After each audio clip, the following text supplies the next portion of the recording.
I am Veronica Jean, and I am reading this as my daily 3 minutes of video that I'm going to be producing. This is not a professional product. This is me doing my best and showing you a humble beginning so that we can appreciate together how much I grow. April 12th, 2025. Abstract of the dissertation: Critical Race Theory Bans and Reactionary Whiteness by Camille Brereton, Doctor of Philosophy and Political Science, University of California, Irvine, 2023. Associate Professor Mary McThomas, co-chair, and Professor Michael Tesler, co-chair. Preface, page 8.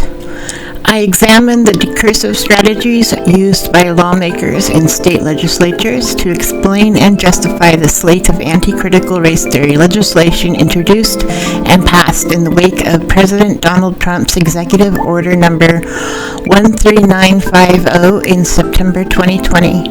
Using a critical discourse analysis framework, I explain how the legislatures weaponized the rhetoric of colorblindness using the race-neutral language to defend legislation that is nonetheless still aimed at upholding and maintaining systems of white racial privilege.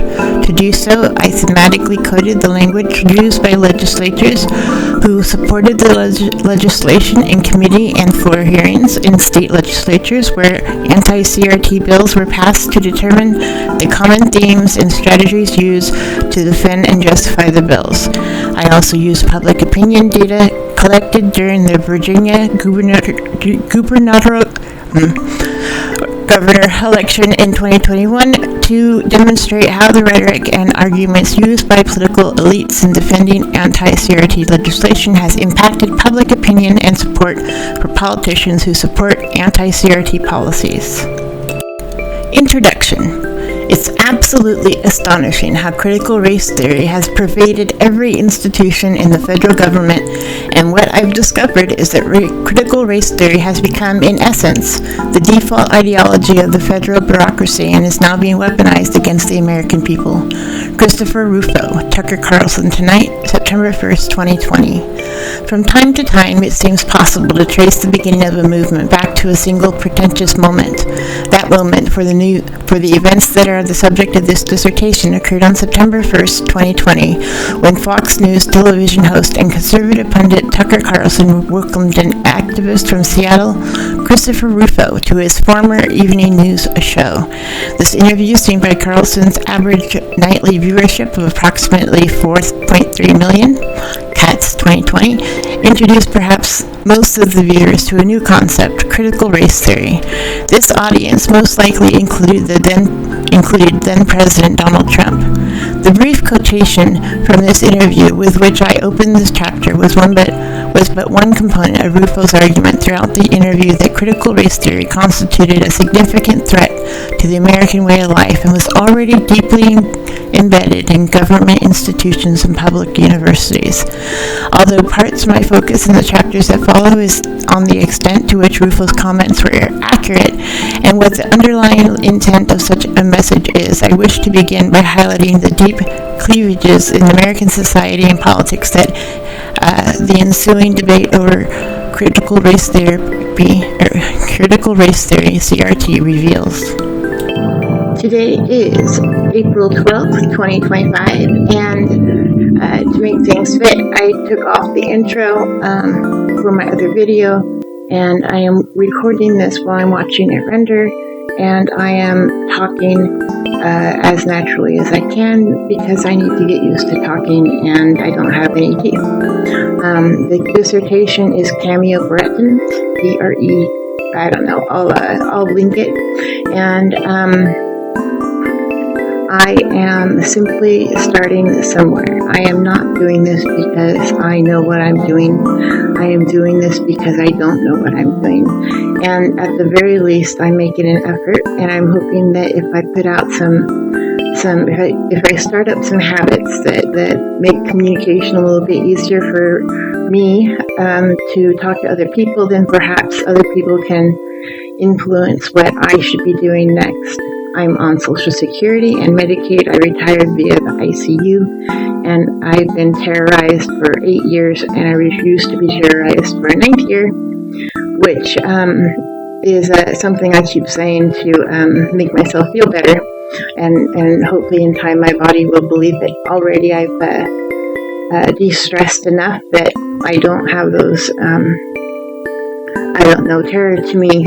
I came to realize it felt like goosebumps on my shoulders, or like a cloak of coldness that makes my whole body contort, I guess. I'm not speaking fluently because when you don't talk to people for a long time, it gets hard.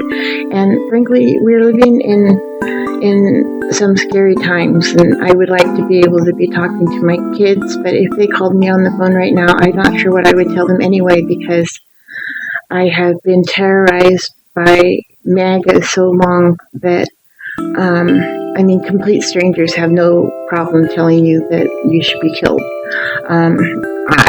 I remember taking a lift, and the lift there was fine, but the way back from my doctor's appointment, and it was a lift, I was paying to not be on the ride to care because I didn't want to deal with hate and the mistakes that they were making. They've revamped that system. It's not like it used to be, so don't be scared of it now, but it was terrifying 8 years ago. Anyways, I was on a lift, and the guy had no problem explaining to me why I should be executed as a traitor for knowing things that Trump was doing that were illegal. When anybody who has any education on what's legal and what's not legal can look at what Trump's doing, and just what he did last week, and then I end up, my brain just shorts out. It is so incredibly offensive that people are calling people like me, like, we hate Jesus, and that's just not true. I'm nobody's enemy. I am a fat lady who bled too much, and so they gave me Lupron, and I had a catastrophic reaction to it. And I have no problem with gender. My problem with gender is that I don't like being identified as the weaker sex. And I wanted to be a boy when I was in first grade because I couldn't be an Eagle Scout. But now they let girls into the Boy Scouts, so it's just a scouting program. That's how you remedy those problems. We can't remedy those problems without being willing to talk to each other and be vulnerable. And right now it is incredibly hard for people to be publicly vulnerable. So even though I don't even have teeth, I'm wearing glasses that are held on literally with a nail that I super glued to the frame. I don't know that, it seems very much like this is an administration that is hoping that I won't live long enough to vote for the next administration, because I had a business of 20 years that could have supported me until I died, and I wanted to go to PSU to work on a business plan, but instead I ended up while I was in the ICU, I was told by the state that I would never go home again. And a month later, I was on the streets of Portland, and I had a relatively amazing experience, except that I was not being treated for myasthenia gravis. And I am very, very, very lucky to have survived the crimes that I experienced in Salem and the malpractice that I experienced from Kaiser. And I'm not done yet. I can't be out there in the protests. I can't be an enemy of the administration. I'm not an enemy of anybody. What I am is somebody who has read the Constitution. And when I say something as silly as, he shouldn't run for a fourth time. There are people who think that the only reason I see Bannon talking about and normalizing the idea that Trump should run for another term is because they don't have respect for the Constitution. I don't think anybody who has read the Constitution can look at what look at who MAGA is and think that those are the people who are going to protect us and protect our Constitution. Those are the people. The fact that I'm using the word "those" is a bit of a misnomer, because those are my people. We are the people, my family, my friends, the people that I love and care for are the people who were the strongest people, the strongest opposition to me simply telling the truth about what happened to me personally. And I want to be I want to live in a world where I can talk to my kids, and my kids aren't going to be hated for what I have said and what I have done, because I made a deliberate choice when I had children to keep to the truth. And I dealt with Santa appropriately, I think, and I dealt with Sasquatch appropriately, I think. And for some reason, we have to tiptoe around whether or not Trump is defending the Constitution when he is blatantly disregarding the Constitution. And even during the Biden administration, he made it clear and had his lawyers arguing in court that he was opposed to.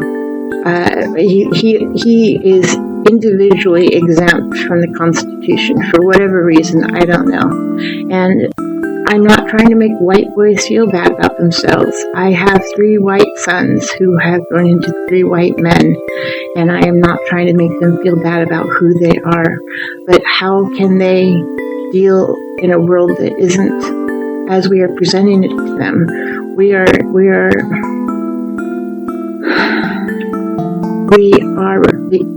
not the envy of the world, and I never quite understood why we were on the pedestal for the world, but we've definitely, Trump has absolutely knocked us off that pedestal that we never should have been on, but that doesn't change who we are as a people. I love the Russian people, and I can hate what Putin has done there. I can love my American people and hate what Trump is doing here, and I can love my GOP party and hate what MAGA has done to it. MAGA will not be here forever. They're trying to take us back to a time where women didn't vote and kids were resources for labor.